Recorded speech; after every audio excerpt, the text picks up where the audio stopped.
small amount of this liquid of DNA containing part can be left, but no impurities is allowed to go next to it. Clear? Up to low side, continuously wash the coin, press the pipette, enter into the liquid.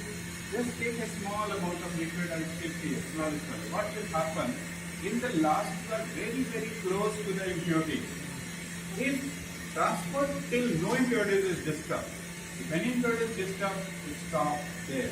What much clear liquid you getting, that is enough. Okay, so make it up to nose height and drop by drop, fraction by fraction, part by part. Do not disturb. Even impurities will do nothing. That you transfer it from one tube to another tube. It should be ultimately purely. Slowly.